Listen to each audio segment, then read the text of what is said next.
Imagine you're alive 10,000 years ago.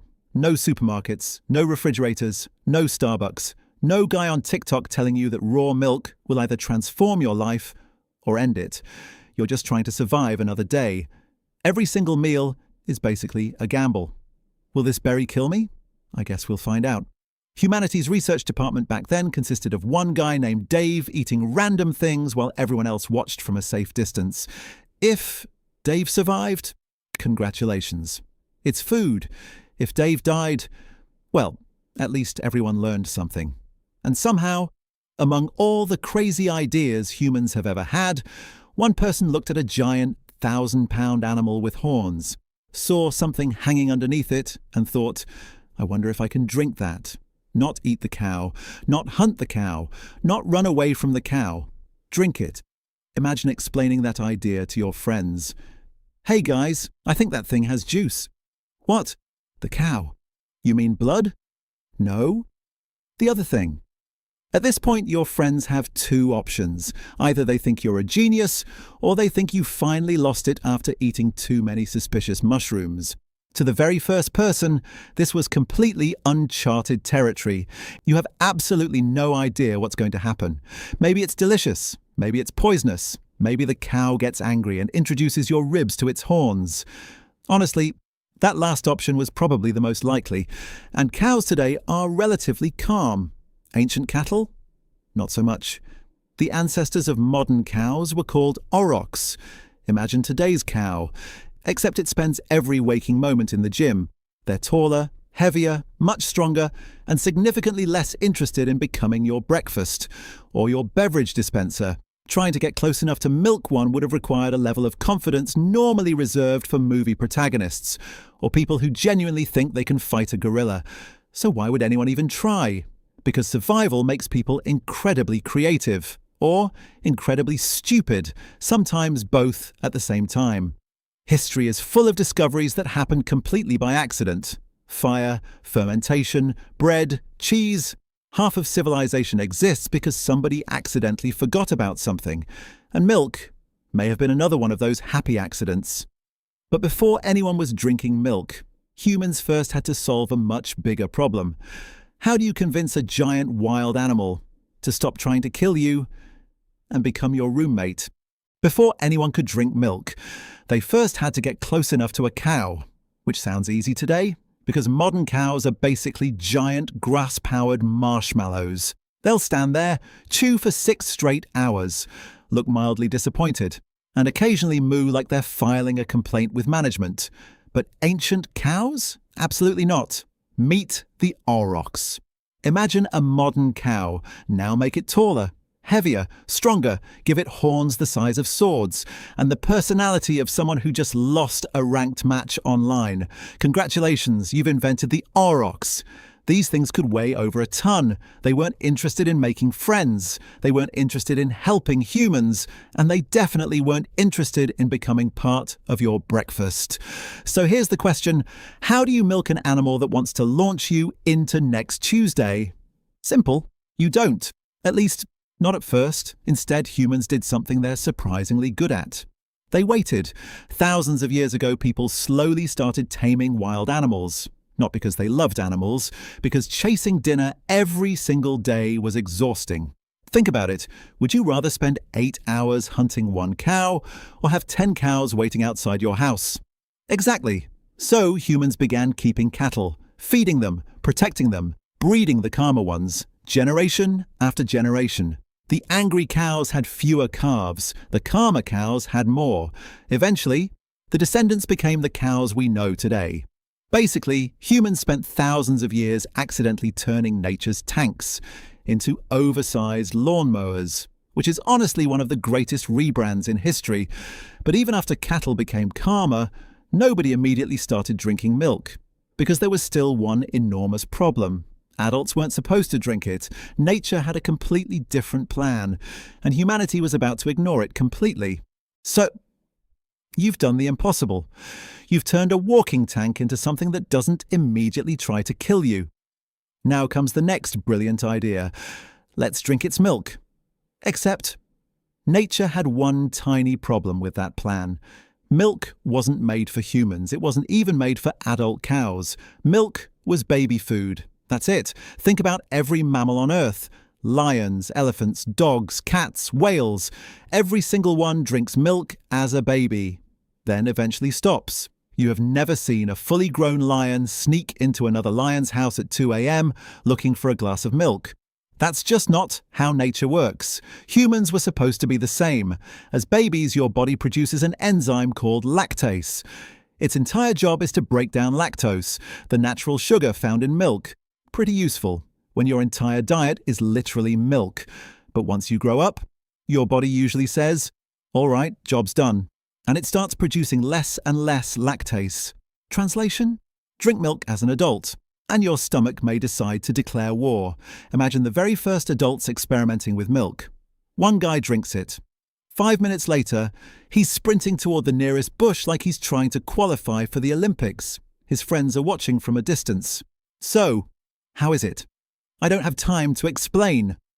Not exactly the greatest advertisement. For thousands of years, this was completely normal. Most adults couldn't comfortably drink fresh milk. And honestly, that's still true today. Around 2/3 of the world's population has some level of lactose intolerance, which means the weird ones are actually the people who can drink an entire glass of milk without thinking twice. Congratulations, you are the genetic plot twist. But here's where history gets really interesting. Somewhere around 7,000 to 10,000 years ago, a tiny mutation appeared, not in an entire civilization, not in a whole country, probably in one person, one completely ordinary human. Except their body never stopped producing lactase. They grew up and could still digest milk. To everyone else, that was basically a superpower. Imagine surviving a harsh winter. Food is running out. Your crops have failed. Your animals are still alive. And one person casually drinks a bucket of fresh milk without spending the next hour regretting every life decision they've ever made. That person suddenly has access to extra calories, extra protein, extra fat, without killing their livestock. And when food is scarce, that's a massive advantage. Their children inherit the same ability. Those children survive more often, have children of their own.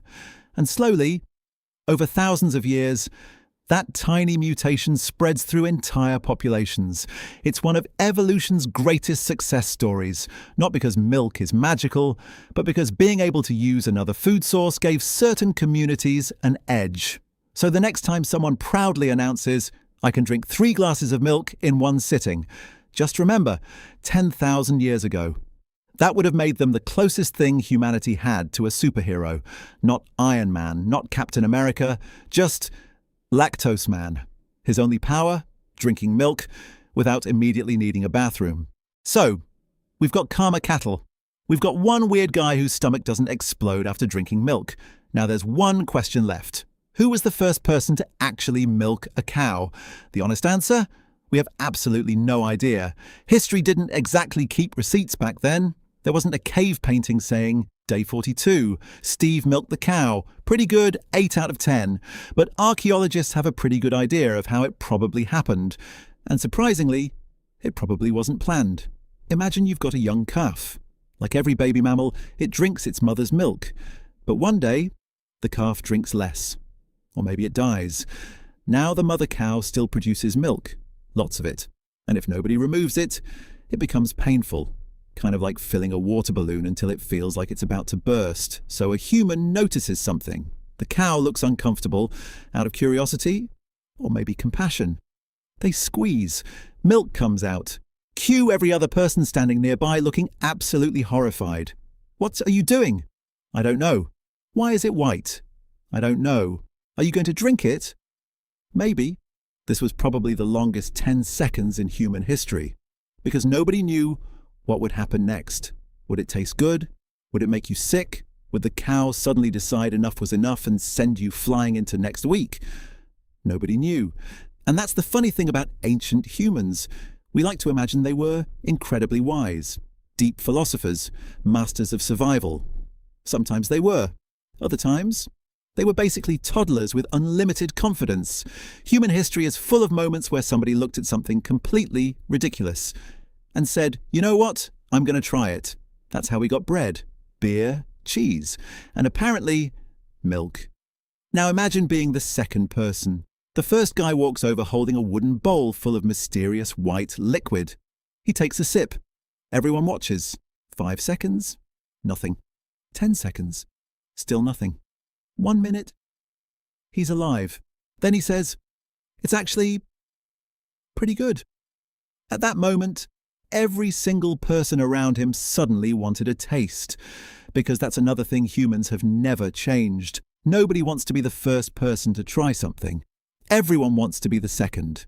It's basically prehistoric peer pressure. The first guy risks his life. The second guy says, well, if he's not dead, and before long, people realized something incredible. You didn't have to kill the cow to get food from the cow. Think about how revolutionary that was. One animal could provide milk again and again and again. Instead of one meal, you suddenly had hundreds. That changed everything. Villages became more stable, families had another source of nutrition, and cattle became more valuable alive than dead. It was one of those discoveries that quietly changed the course of human history. No giant battle, no famous king, no dramatic speech. Just one incredibly curious person. A very confused cow. And what was probably the strangest drink anyone had ever tasted. Sometimes, the biggest moments in history start with someone asking the world's dumbest question. I wonder what happens if I squeeze that. So, let's take a step back. One person looked at a giant animal, squeezed it, drank whatever came out, and accidentally helped shape human civilization. That sounds completely ridiculous, because it is, but that's kind of humanity's thing. We're a species that discovers things by asking questions that sound completely insane. What if I set this tree on fire? What if I eat this mushroom? What if I jump off this cliff with wings made of feathers? History is basically a very long list of terrible ideas that occasionally worked, and milk worked really, really well. Once people realized cattle could provide food without being killed, everything changed. A single herd could feed a village for years. Milk became butter. Butter became cheese. Cheese lasted much longer than fresh milk. Yogurt was easier to digest. People found dozens of ways to preserve dairy long before refrigerators ever existed, which was pretty important, considering electricity wouldn't exist for another few thousand years. Eventually, milk became part of cultures all over the world. Some people drank cow's milk. Others preferred goats. Some used sheep. Others used camels, reindeer, buffalo, even yaks. At some point, humanity basically looked at every large animal and asked, can we milk it? Honestly, I'm surprised nobody looked at a dinosaur and thought, you know what? Let's see. Milk helped explorers survive long journeys. It fed growing cities. It became part of religions, traditions, recipes, and eventually, ice cream, which might actually be humanity's greatest achievement. Some historians even argue that being able to digest milk gave certain populations an advantage during harsh winters and famines, not because milk was magical, but because it was another reliable source of calories when food was scarce.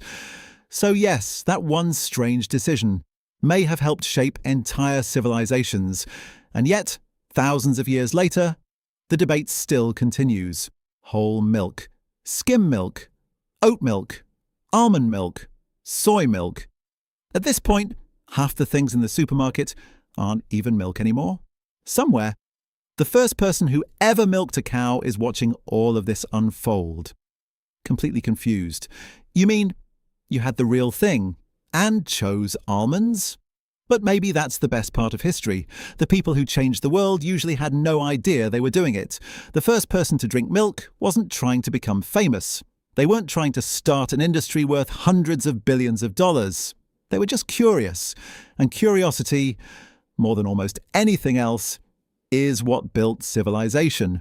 So the next time you pour milk into your cereal, or your coffee, or eat a slice of pizza loaded with cheese, take a second to appreciate the absolute madman who looked at a cow thousands of years ago and had the confidence to ask, I wonder if I can drink that. Because without that person, your morning cereal would be a whole lot drier. And let's be honest, that would have been a tragedy.